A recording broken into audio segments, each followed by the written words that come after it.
Assignment education on KET is made possible with generous support from Passport for your Medicaid plan. 1-800-578-0603. That's 1-800-578-0603. Passport Health Plan by Molina Healthcare. Better together, giving you more.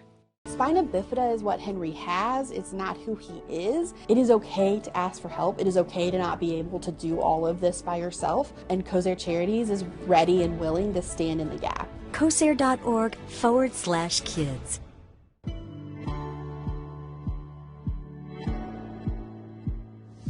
I'm Sam Corbin on Assignment Education, the show that seeks out good news in our Kentucky schools. This time, a hot-button issue in Frankfort involving scholarships and taxes. Plus, I sit down with the CEO of Kentucky's Department of Education, the Chief Equity Officer. Overseeing the equity issues as they impact the students and staff here in the Commonwealth. And later, the new standards for college admission. Things have changed since COVID-19. What we want to see is that you've learned a little bit about yourself and you're having some kind of, impact. And we begin with debate about a bill in Frankfort that aims to raise money for students needing financial aid in exchange for tax credits.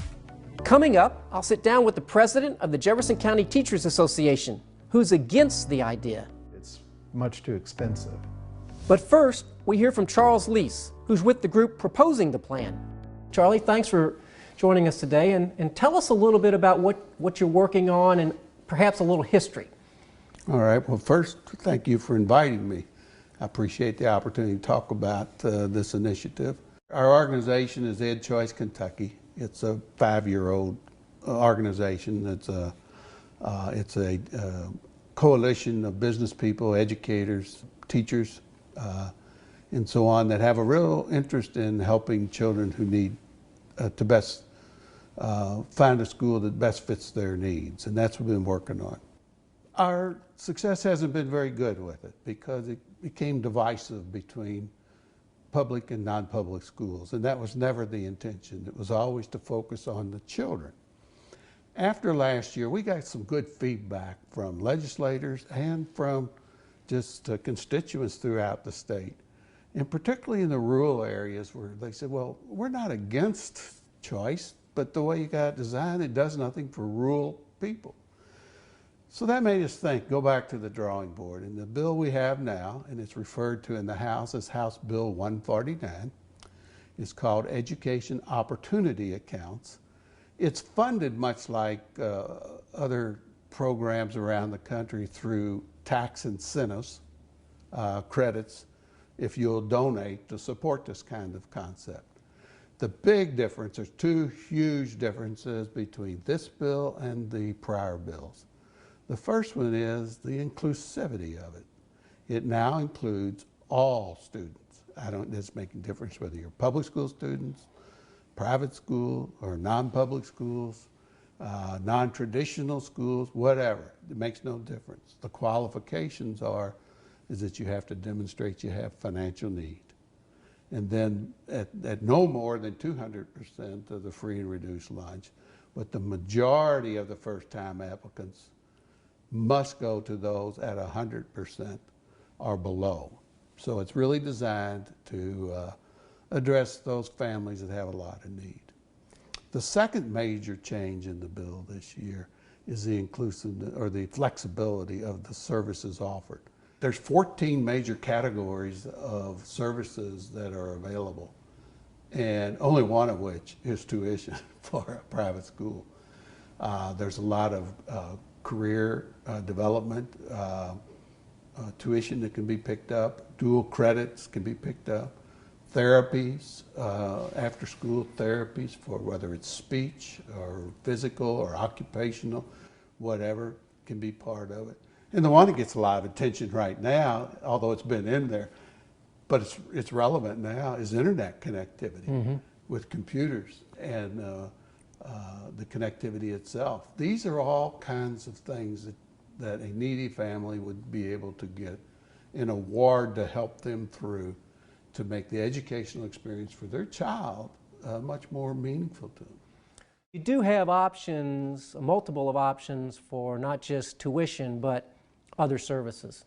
Absolutely. In both cases, whether it's with the account that you had mentioned, say for public school student, or the tuition assistance, it's all means tested.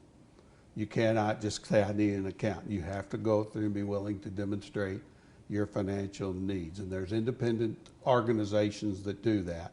And the state will authorize who's qualified to do that type of thing. And when you look at it, it took it from potentially helping maybe as many as 10 or 12,000 students would be eligible under old bills. Mm-hmm. Now it's 450,000 students would be eligible because it brings all public school students into it. One of the challenges that you're facing is that some people contend that the money that would be donated by individuals to fund this initiative would take funds away from the state budget and potentially impact public education dollars. How do you think this is going to turn out? Well, Sam, that's a tough question. I do think it's being received very well this year because it does apply. For the first time, we've really got a design that the families get to make the choice, and it doesn't harm either side. It's all supplemental to what teachers are doing and supplemental to those institutions that support those teachers. The House bill is 149, filed by Majority Whip McCoy, and as we speak, we're trying to generate co-sponsors and generate momentum for it. Thank you for helping our viewers understand what the legislation's about and how it potentially can benefit families throughout the Commonwealth. We appreciate it. Good luck. Well, thank you. Despite its aim to offer financial assistance to both private and public school students, there is pushback. I'm with the president of the Jefferson County Teachers Association, Brent McKim. Brent, thanks for joining us. It's my pleasure. Thank you for the opportunity. We're talking about there's a bill in the Senate and a bill in the State House that would propose essentially vouchers. It's packaged as educational opportunity accounts, but basically it's similar to school vouchers. And it would be very bad legislation, primarily for two reasons. One, it's just plain bad public policy, and number two, we can't afford it. It's much too expensive. How would that impact the Kentucky state budget? Well, the first year, if the bill's enacted, the state could lose $25 million in funding that would be available for our public schools that need it so desperately, and our pensions and so forth. But it's allowed to go up every year, so that 5 years in, it can be over $60 million every year that's being lost, and then it can go up from there. So just in 5 years, this bill could cost the state over $200 million. And that's a significant amount of funding that we would be losing that could go toward paying off our pension debt. It could go toward providing the kind of schools our students deserve in our public schools and other priorities. It's not like we're flush with money. We're in a very dire budget situation where we know we have billions of dollars of pension debt that will take 25 more years to pay off. We don't know what the economy is going to do in the next couple of years as a result of COVID. So it's a very dire financial time right now, and we can't afford to be committing over $200 million in the next 5 years out of the state budget. Are there other issues that concern you as relates to the bill? Yes, it's just bad public policy. For example, this is going to take tax money and give it away as a tax exemption, where it's essentially like a rebate. 95% of what you pay, like if you owed $5,000 in taxes, let's say, you could designate that the $5,000 would go to one of these educational opportunity accounts, and then you'd only owe $250. So out of that $5,000 that the state would have gotten, they would only get $250 to operate state government and public schools and so forth. So that's a problem. But what's also a problem is the schools that receive the benefit of this tax money, they don't have to take state accountability tests. So we don't even know if they're being successful with the students. There are no protections against discrimination. So the schools can discriminate against kids based on their religion, based on their sexual orientation, and so forth. So that's very problematic. And these are tax dollars that are being written off, and those public tax dollar write-offs are going to private and religious schools that don't have open records. They don't have open meetings. They don't have accountability and transparency. And if the public is going to use their tax dollars to give those schools a write-off, the bill should require that kind of accountability and transparency, but it does not. Right. So you're an educator, your wife's an educator, you represent, I think, more than 6,000 teachers just in the Jefferson County area. What are you hearing from folks about, they have to be frustrated about the fact that we haven't been able to have in-person learning despite, as you suggest, despite the big efforts on everybody's part to do this non-traditional instruction, it's not as effective. What are you hearing from members of JCTA and people you know about how frustrated they are with the current situation? Well, I think everyone is anxious to get back to in-person instruction as soon as we safely can. Parents are, students are, educators are, I think everyone is. The key is when can we do it safely for everyone? And so what I hear more than anything else from our members is a combination of being anxious to get back, but only when it's safe to do so. And that's where the challenge is, and hopefully the vaccine will help a lot with that. Right. Well, Brent, thank you for giving us some time today to talk about these very important issues, and we all look forward, as you do, to kids being back in school sooner rather than later. Absolutely. Thanks for the opportunity. We really appreciate having a teacher voice like this, so thank you. You're welcome. Switching gears now to the story of how an agriculture class is preparing high school students for a whole world of different career paths. It's a modern approach to learning that's making a big impact in Carroll County. Has everybody got the ropes? Kentucky students are getting on career paths early these days. I want to be a vet tech. These kids chose to enroll in the agricultural pathway at Carroll County High. My grandpa's a cattle farmer. And while many are from farm families, that's not necessarily why they're going this route. Learning how to balance a checkbook, looking at W-2s. Our community saw a need for us to offer life skill type things. Mackenzie Wright teaches ag classes at Carroll County High. We only have a small percentage of our population that will actually go back to the farm, but the goal is that everyone become educated about the sciences, the communications, the business aspects. Got more green up here. This greenhouse is teaching lessons about everything from engineering to business. Students designed it. We built it all. And have turned it into a retail nursery. Real world setting right here in our high school in the form of a true business. We've got business aspects here of, are you scanning it appropriately? How's your client relationships? Did you greet them when they came in? If they asked for a begonia, did you know where you were going? Right. If they ask how much sun a geranium gets, did you know what you were talking about? And so we roll it all into one big package, and they get to enjoy what they're doing, and they learn, but they don't really think of it as sit down and learn.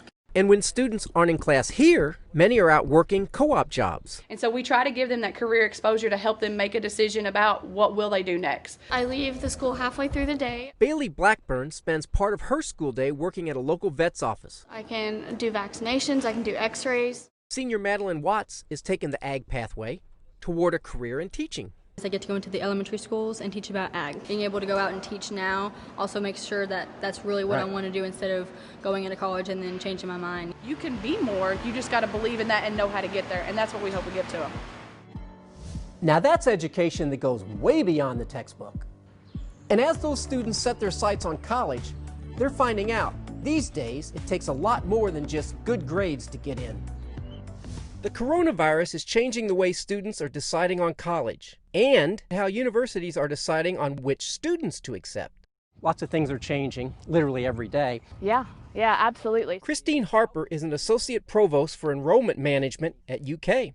Your focus is on recruiting and enrolling students to UK. There's this idea in admissions that, it's this resume of everything you have to get done before you apply. And ultimately, what we want to see is not what you've done and how long you've done it, but what we want to see is that you've learned a little bit about yourself. You're doing things that are important to you. and you're having some kind of, impact in some way. And so it's not so much the what have you done in the history, but during this time, what experience has it been for you? It's a time to think about what really makes me happy, what do I really want to do, and reflect a little bit. And if you can do anything in that way, that's great. Now to the issue of racial equality in schools. It's now such a high priority at Kentucky's Department of Education, they've created a position that's focused just on that. Right now we're with Dr. Thomas Woods Tucker, who's new to Kentucky and new to the Kentucky Department of Education. Doctor, thanks for being with us today. Thanks for the opportunity to be here. So you actually have a couple different roles here at the Kentucky Department of Education. Tell us about that. Yes, I am the Chief Equity Officer, and I help head the Department of Teaching and Learning. The Chief Equity Officer, that's a new position within the department? Yes, it is. But the work has continued. It's just has now been codified in a position as a Chief Equity Officer, overseeing the equity issues as they impact the students and staff here in the Commonwealth. So you're new to Kentucky. What was it that attracted you to moving to Kentucky and taking on this assignment? I am in my 30th year in public education, and I really thought about what legacy that I could leave behind, and also keeping in mind the affairs that are happening in public education, as well as the social unrest and educational unrest that's happening in America. When I looked at the great work that the Kentucky Department of Education is doing under the leadership of Dr. Glass, as well as the Kentucky Board of Education, to really focus in on equity and to really take on the challenges of racism and the ills that come about that, it was an opportunity that I could not pass up. So obviously the whole country, maybe even the whole world, is dealing with this racial tension, equity issues. How do these issues play out in schools? Well, it's an international focus, and it plays out in school. Many times we try to divorce ourselves from what's happening in society versus what's happening in schools. The two happen at the same time. And so it plays out in schools. Schooling is a microcosm of our society. One of the challenges that we're dealing with around the coronavirus issue is the fact that there's a pretty significant learning loss occurring for many, if not most, of our students. How do schools, how does the department address that once we finally get back to in-person learning, hopefully sooner rather than later? Oh, absolutely. We're certainly looking forward to getting back to how we normally, if you will, educate students. But this is also, the coronavirus, this pandemic, has allowed us an opportunity to rethink public education. Because once we're past this coronavirus pandemic, we're not going to go back to the way we've been educating kids for the last 50 or 100 years. But there has to be an acknowledgement that there is learning loss. And we've been knowing this. Even in the best of times, we've heard of the summer slide, when students lose 2 to 4 months of education during the summer, particularly students of color and poor children. And so we're going to have to take what we've learned in previous years to really ramp up closing those opportunity and those achievement gaps. It's going to be a tough task, don't get me wrong. There's been a tremendous amount of learning lost over these last 9 months. This whole issue of achievement gap problems is something that I heard when I first got involved in public education back in the early 90s when I served on a local school board. And as frustrating as it is, it doesn't seem like we've made as much headway as many of us would like to. How do we get our hands around this whole achievement gap issue? I think we need to rethink of this achievement gap. Think about it in terms of an opportunity gap. Because we know all students in America don't have the same opportunities, particularly kids of color and poor children across America, regardless of their ethnicity. So if we can start to think about providing high-level opportunities and advancement for all children, we can begin to close the achievement gap. And there are places, believe it or not, there are places across this country that have done fantastic work in closing opportunity gaps and closing those gaps in particular for poor children and children of color. That is clearly a goal that you and the commissioner and the entire team here at the department have. Oh, absolutely, as well as our State Board of Education. And I would go as far as to say every state, every school district in America should have that as their #1 goal. And is it something that Kentucky can take a leadership role? Oh, absolutely. The foundation is already here. The commitment is here. One challenge that we hear a lot about, particularly in Louisville where I live, is the fact that we have not done a great job in our recruitment of minority teachers, whether they be African American, Latino, whatever. Is that something that you will focus on in helping school districts in the teacher recruitment area? Oh, absolutely. It certainly has been a high point of focus for the Kentucky Department of Education, and it's been a challenge, quite frankly, for school districts and states across America. When you look at how public education has been demonized by different folks in our society, from the federal government to our local government, we need to get back to reclaiming the importance of public education, the importance of having a highly efficient, highly effective public education system, because believe it or not, a highly efficient and highly public education system is really the cornerstone, is the bedrock of our democracy. So you've been in Kentucky a relatively short period of time. Any high-level observations about the state of education in the Commonwealth of Kentucky? Oh, absolutely. There are a lot of things to be proud of, and we have a tendency to focus on some of the challenges. But when you have a State Board of Education and you have a commissioner in Dr. Glass who have written, published, and supporting a resolution to end racism in our public school system, to end systemic bias. That says a lot, and it was certainly one of the reasons that attracted me here to this district, because a lot of times we do a lot of talking, that these are things that we want to do, we aspire to do, but we really don't do those types of things. So kudos to the Kentucky Department of Education, to Dr. Glass, and the folks across the Commonwealth, our educators in all different levels, for taking on that tremendous challenge. And your sense is that the educational system in Kentucky is ready to grab that challenge and run with it? I think it's right. I mean, it's going to be a tremendous challenge. Don't get me wrong. That's a heavy, heavy lift. But having that commitment, and I think the time is ripe. What are some goals that you have for yourself and for the department and for really the children of Kentucky as you really jump into this job?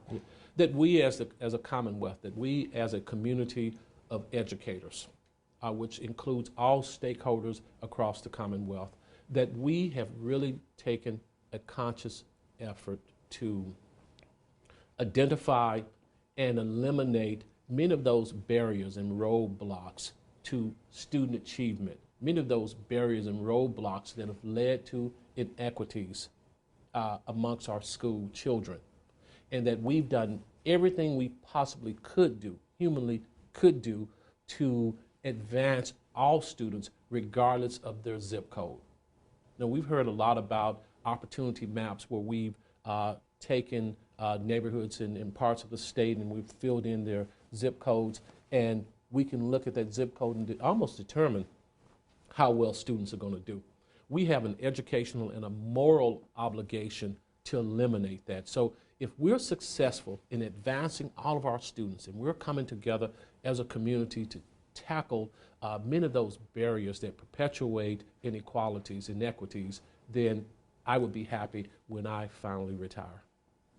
And once we're not dealing as much with the whole virus issue, I'm assuming that you're anxious to get into school buildings and visit schools throughout the Commonwealth. Absolutely. I've been a superintendent for 12 plus years, and there was not a week in which school was in session for the entire 5 days in a week that I did not get in a building, regardless of the size of the building, because at the end of the day, we're in the student business. We have to take care of our teachers. Our teachers are the straws, and our support people are the straws, and our administrators are the straws that stir the drink. But we're in the student business. We're in the people business. The future's bright here in Kentucky. If we support our young people and we come together working internally as educators and working with our external groups here, we're going to be fine here in the Commonwealth. Dr. Woods-Tucker, I want to thank you for spending a few minutes with us today. Certainly welcome you to Kentucky and encourage you at the appropriate time to take advantage of some of our signature industries, whether that be horse racing or bourbon or all of the above. Okay, or candy too. Oh, that too. Yes. Well, thank you very much. Absolutely, thank you. That's going to do it for this time. On Assignment Education at the Kentucky Department of Education, I'm Sam Corbett.